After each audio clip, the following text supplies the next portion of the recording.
各位好，多謝大家收睇。咁咧，今次都想同大家分享一下耶和華見證人喺反對三位一體嘅時候咧，常常去攻擊聖靈嘅本質，甚至咧話聖靈只係一種動力，唔係一個個體。咁其中咧，佢哋出版嘅一本書咧，叫做《根據聖經而推理》，係90年代啦、2000年代嘅時候咧，佢哋好中意喺傳道嘅時候咧，用呢一本書嘅內容咧，當佢哋上門去探訪人嘅時候，遇到基督徒就會攞呢度嘅內容咧，去照讀俾基督徒聽。等啲基督徒咧聽完之後咧，完全唔識得回應，甚至質疑自己嘅信仰。其中一個嘅段落咧係關於聖靈，而佢咧係點樣質疑聖靈嘅咧？約翰一書嘅5章6至8節，新譯本咁樣講：除了聖靈，水和血也作見證。上述經文無論哪一節都沒有表示聖靈是有思想、有感情的個體。經文咧係提到引用咗約翰一書嘅時候咧，除咗聖靈、水同埋血一齊作見證。咁你話見證嘅邏輯就係呢三樣嘢作見證，水同埋血都唔係個體嚟嘅，擺埋一齊作見證嘅聖靈都唔係個體咯。其實呢個係完全冇理據嘅，因為我哋去講緊作見證嘅時候，現代人都會知道有物證，亦都係有人證。一個個體去作見證人，另外一個係物證。咁如果水同血係物件嘅話，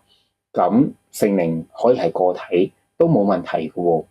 我哋嘅生活上面都有咁樣嘅例子啊嘛。咁我哋點樣去話俾耶和華見證人聽佢哋嘅問題有謬誤嘅咧？如果你覺得水同埋血係物件，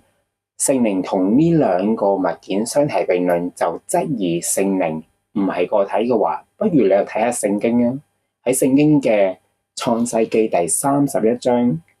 講緊拉班同埋雅各嘅關係。當雅各帶埋妻子兒女離開拉班嘅時候咧，拉班追上去，咁咧最終咧佢哋嗰個嘅和解或者立約嘅時候咧，聖經係咁樣寫嘅。創世記第31章第45節去到52節，咁其中咧喺第48節，拉班說：今日這石堆成為你我之間嘅證據。跟住咧第50節就話咧：你看有上帝在你我中間作證。咁我哋睇到咧，可以總結到其實石堆會作證，上帝都會作證。咁石頭又唔係個體嘅時候，我哋可唔可以因為上帝一齊作證嘅時候，我哋就話上帝都唔係個體咧？又話見證嘅朋友，你嘅邏輯就係咁樣嘅結論啱唔啱嘅咧？請你回答啊！咁我都好希望咁樣嘅簡單嘅回應，我哋先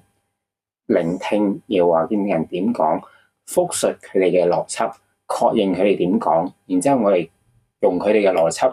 舉一反三，攞另外一啲嘅例子，聖經嘅例子，問佢哋：你嘅邏輯可唔可以應用喺另外一個聖經嘅例子，達到同樣嘅結論呢？好多時佢哋去攻擊關於聖靈係咪個體一個嘅真理上面咧，佢哋所引用嘅邏輯都犯咗呢一個錯誤嘅。咁今日就分享到嚟呢度啦。咁如果大家對於呢一啲嘅話題有更加多嘅意見或者想交流嘅話咧，都歡迎留言俾我嘅。同時咧，都希望大家可以點讚、關注或者分享關於我嘅短片，俾更加多嘅基督徒認識，知道點樣可以聽清楚耶和華見證人講乜嘢，然之後可以針對性咁樣去同佢哋去分享。願聖靈幫助我哋，亦都祝福喺社區入邊嘅耶和華見證人可以被聖靈光照，得着真理。下次見。